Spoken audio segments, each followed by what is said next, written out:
I'm still real person, not an AI avatar, and I welcome you all at our JavaScript Modulus JS conference AI edition. So we've already started, right? So we just had a talk about Cursor with MCP service, and now we have another talk, right? All about evolving AI. And you might think that, okay, with Cursor, we have so many MCP servers, we can be that productive, but at some point, AI will definitely replace us. And I think that Maria, our next speaker, already found an answer for that. So, Maria, do you mind to tell us a bit more? Do you think that AI will eventually replace us? Well, not this week, but maybe next month? The stage is Honestly, yours. honestly, I would say that I doubt, and it depends fully case by case. And if you will give me a context on particular person, decision maker, and particular AI entry that is going to be replace this person, then definitely I may answer your question. But at this point of time, I would say that no. Okay, fair enough. Nevertheless, I think that you do have amazing slides that you are going to share with the audience. And again, guys, if you're watching us on YouTube, like, subscribe, drop some comments, and yeah, let's watch the cool stuff and enjoy it. Yeah, Maria, stage is yours. Awesome. Thank you, Pavel. And thanks all for joining. Today we are going to talk about what scares us the most about AI and why it scares us, and whether the risk of being replaced by AI is real or just a hype. We are going to touch topic of ethical tension and what it stands for and how it can be addressed on different level of AI systems, but it is likely not going to be addressed due some interest conflicts, but nevertheless, I hope that you will find it useful. And the first thing I would like to talk about is our perception and the fact that it is subjective. We perceive the world differently, and it fully depends on the data, on the information, on our experience during our lifespan. And here you can see a diagram, one of the big amount of diagrams on the internet for what affects our perception topic. And now we are going to adjust it as we need to see a processing flow, and we would like to understand how we perceive information and understand how we can use it in order to address risk, in order to be more productive, in order to be a leader. And here you can see that, okay, information, any event we saw, anything that we heard, anything we experienced, whatever that we interacted with, we are able to sense it. And as we sense it, it is being stored to our memory. And as well, it affects more or less our emotional state. It makes us feel some emotions, maybe positive ones, maybe negative ones, but it makes us feel something. And at the same time, our emotional state and our experience, our memory affects who we are, how we process information, and how we are going to do it further in the future. It affects our decisions as well. And here you can see that once information arrives, our cognition uses our previous experience in order to process it. And as output of this processing, we are receiving another piece of information, a thought. And for this another piece of information, we are going to experience exactly the same flow. This piece of information that our brain just produced, it goes for via the same flow. It is being stored in our memory and it makes feel us some emotions. For example, we saw a bad post about AI that okay, it is going to replace us, and it makes us start thinking, is it going to affect me as well? And most likely the thoughts, negative thoughts that you experience, they are going to affect your emotional state in negative way. And under those effects, your conscious is likely to do firstly mistakes and secondly proceed within this negative flow.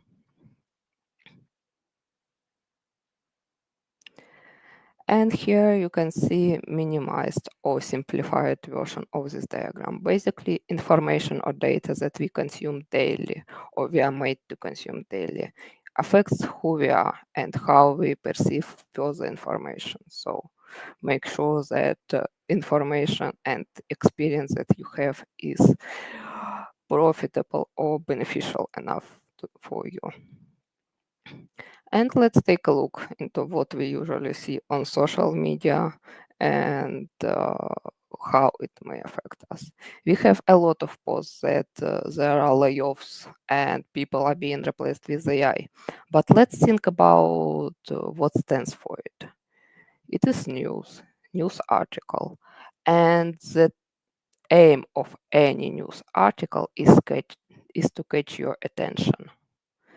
And unfortunately or fortunately, we were built this way that we tend to focus on negative news more. Just because it triggers in a way our survival instincts, it alerts us that, hey, maybe we need to do something with it. And as maybe we need to do something with it, maybe it can happen to me as well. And the same we have with infinite scroll on social media platforms such as Instagram, TikTok, YouTube. No matter what the target of those platforms is to keep user engaged as much as it is possible, not to make the user feel comfortable or uncomfortable, even if programmers are targeting it. Just to engage person, just to keep people attention as much as it is possible inside their apps. And yeah, negative experience, negative news is a tool of catching this attention. And we are going to see more and more such posts, such publications, such articles, because people just do their business and they are doing it great. And we will see more articles about AI breakthrough because startups needs to get next investment rounds money because they need to prove to their investors and to their audience that okay, that the results are outstanding so that they can be hyperbolized in social media. And yeah, how do you think? Are we going to be afraid of AI in such social media attention or not? I believe that definitely, yes, we are going to be afraid of them. And as we mentioned already, in response to social media pressure, ethical tension arises. People become afraid of AI and they see concerns, they see areas where they can become victims. And I would say that ethical tension is controversial because not always ethical tension stands for good to make our life easier and etc. Sometimes ethical tension can become quite a gray mechanism, nevertheless. Uh, Ethical tension is a natural thing for any topic, no matter what it is AI or some another invention, to go into some specific industry or not.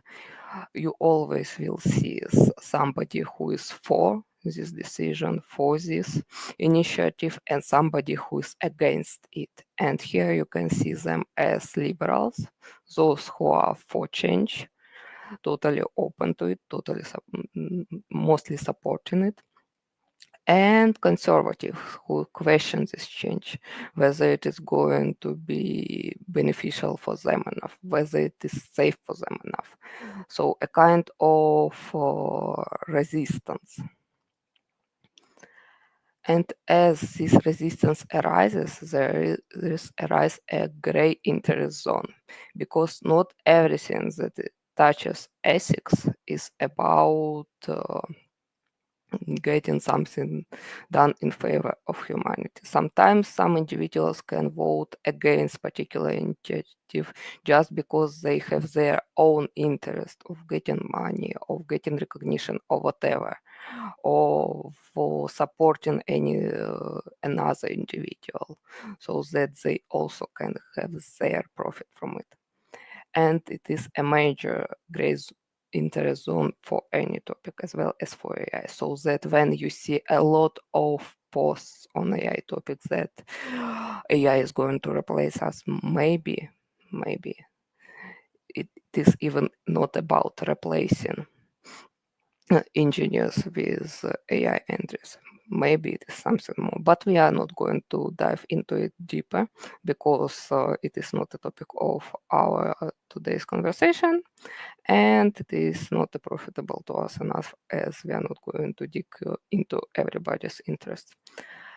We are going to switch into the topic in ethics that constantly matches with us, and it is bias, and not in favor of emotional state of individuals on the team, but in favor of decision making, as bias makes us do wrong decisions. And unfortunately or fortunately, everybody is biased. Maybe you heard another opinion on it, but the thing is that everybody is biased. Everybody has its own experience, and this experience forms our bias. We tend to minimize, optimize our behavior so that we can utilize already existing our knowledge. And it is the place where bias arises. As McRaney said, once something is added to your collection of the leaves, you protect it no matter how. So yeah, it is totally true, because it is easier to follow existing flow than to discover a new one. And it can be a mistake leading to big failures and big losses, unfortunately, as bias distorts our perception of reality. We need to be open minded, we need to be open to change. And in order to be open to change, we need to make sure that, except for going after our own experience, after our own bias, we also question our experience, and we also look for new opportunities. As without extension, with passing of time, our systems, we as systems, organizations, no matter any entries, with passing of time, they can become outdated. And being outdated in modern world, it's in a way similar to this. You need to make sure that you are up to date, and in order to stay up to date, in order to stay competitive, you need to make sure that you are not biased. So you can assume that individual who you not expect to perform great, or you question that, okay, this individual is maybe not the right match for this position. You need to question yourself: is it my bias, or is it an actual and clear enough decision with all the facts, diversion, visions, and thoughts applied? So, as we are proceeding, we are going to touch AI ethic risks, and here we are going to see gradation of AI systems, how they already exist. We are going to start with narrow AI. As narrow AI, you can see simple classifiers, those that say that, okay, this one is spam, or for example, this person is particular, that individual to whom the access was granted. And as risks in narrow AI, you will see such categories as privacy. But is it privacy is totally AI related risk? And don't we already have security engineers, security architects who address privacy risks within the systems? I would say that, yeah, we already have a mitigation, and those people are after it no matter what. Then we are going to see bias as a risk, and bias as a risk is going to be in all AI systems as well as in most of industries. In order to ensure that AI system, narrow AI system, is not biased, we are making sure that our data sets are diverse enough. So we have data for different regions, for different origins, and it is diverse. And also as a risk is over over trusting, but is it a risk related totally to AI or to people in general? People can trust some particular system even if it is not AI system too much. And how it can be addressed? Firstly, I wouldn't say that it is a particular ethical tension around this risk. I would say that it is a kind of gray zone as well, because those who own AI models, AI systems, and those who utilize them, they have difficult time making an agreement on who is in charge of making a final decision of utilizing particular piece of advice generated by AI, or who is in charge of AI system consequences. But I would say that nowadays it is mostly regulated by service usage terms and privacy terms as well. At least you can see disclaimers that generative AI can make mistakes, and you as a user, if you go into service terms, you can see that you are the one in charge of made decision or utilized decision made by AI system. So this risk is already addressed, and I wouldn't say that it is an open question. And the next level of AI, generative AI, ChatGPT, Gemini, and etc. Here we are going to see the same risk. It is bias, privacy, and over-reliance, already addressed, already the same. And some new ones, and it is the most thrilling ones, I would say. It is job displacement. But if we are talking about job displacement, it is worth making a note that, okay, yes, it already happens, but is it a failure of AI, or first of all, who is a decision maker? AI is not making decisions yet. Making decision of replacement a person with AI is a person choice. This firstly, and secondly, um, I would say that the good job contributors, the ones who know their value and who is able to represent their value, they are not likely to be replaced with AI. And if you are afraid of being replaced with AI, you are already alerted that, okay, it can happen to me. Maybe you need to just calm down, take a deep breath, and think about, is there any way I can address it? What is my actual value as an employee of this company? And is it replaceable by AI or not? And if it is fully replaceable, probably it is time for you to make sure that you have enough value to develop your value and make sure that you are competitive with AI and you can represent this value to your employer and to people around you. As in such situation, when people are replaced with AI, those people could have been replaced with other individuals just with higher performance. But AI did it quicker because AI is cheaper option. So first of all, you need to understand that everybody is replaceable. And the question is how likely you are going to be replaced is the question of your personal value and your ability to keep this value up to date and competitive on the market.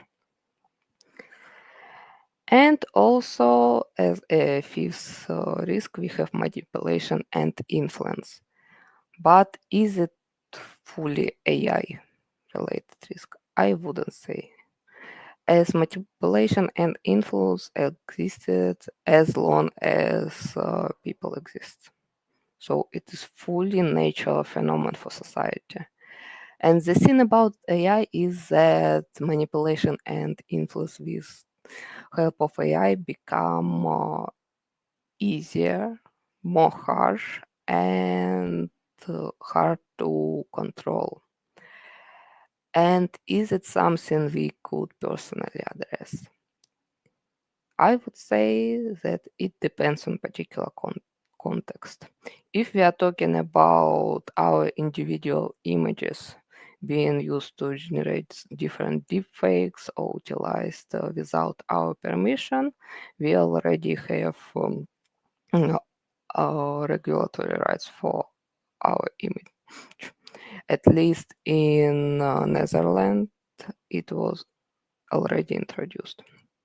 So, in other words, if somebody uses your image, it is likely to become an plagiat, and you can, based on it, start a discussion with regulatory organs. And if we are talking about manipulations, in order to handle this risk, you need to make sure that you have resistance to manipulations. Next day, it can be not AI, it can be just another person.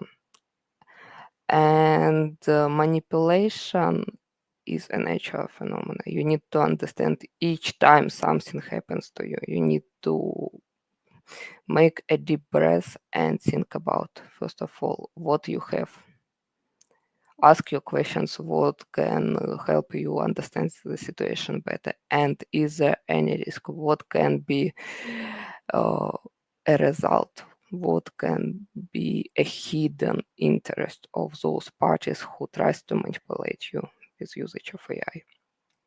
And as long as you follow, uh, in fact, it just typical SDLC cycle. As you gather requirements, so you understand situation, prepare to its resolution, design it, and develop it, you are going to be safe in any soft skill situation.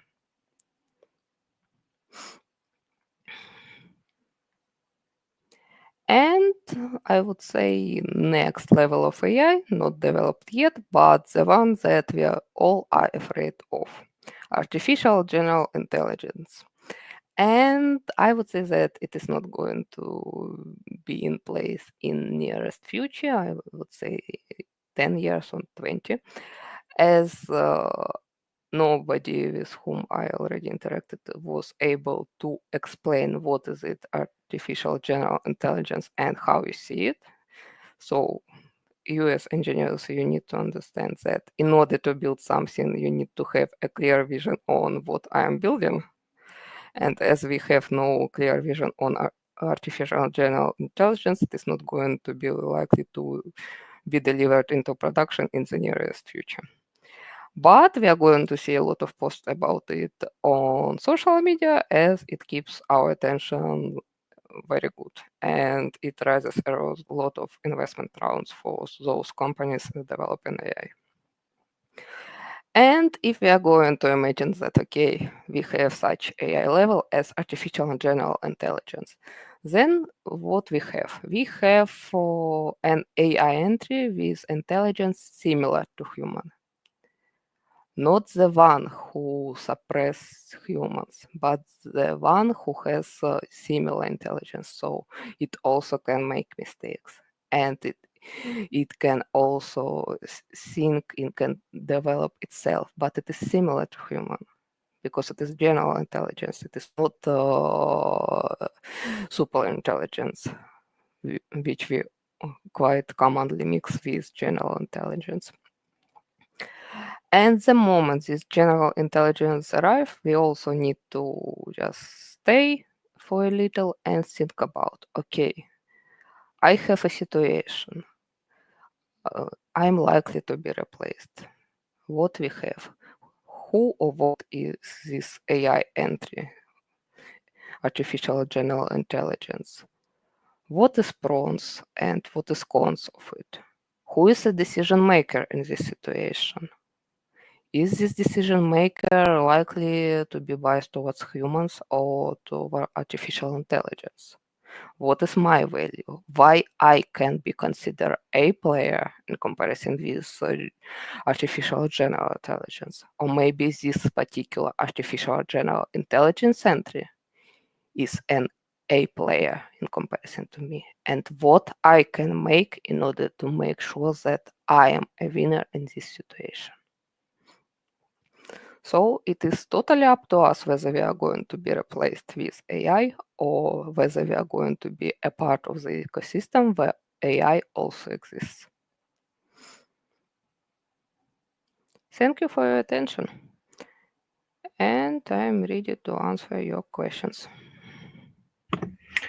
Well, first of all, Maria, thank you very much for this amazing talk. It seems that I'm not that stressed as I used to be before it. And it seems that all this hype, all these news articles, they definitely create a worrying picture, but it's not true, actually. And honestly, guys who are watching us right now or watching the recording later, I hope that you feel the same. Nevertheless, if you have some questions, opinions, ideas, whatever you want, drop a comment and we'll be happy to answer it. Right? I don't see any other questions as of now. Uh, so let's wait maybe a couple of minutes, but nevertheless, as popular YouTube bloggers have to say, click like, subscribe button. It will help us definitely. And of course, I think that we had an amazing first day of this Borderless GS AI conference. We had a talk about Cursor MCP. Then we have this amazing talk about the ethical AI, which is about to end quite soon. Tomorrow we'll have about voice agents, amazing talk, and in general it will be an amazing week for us.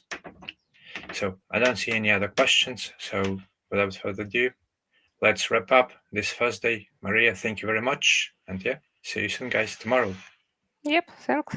Bye.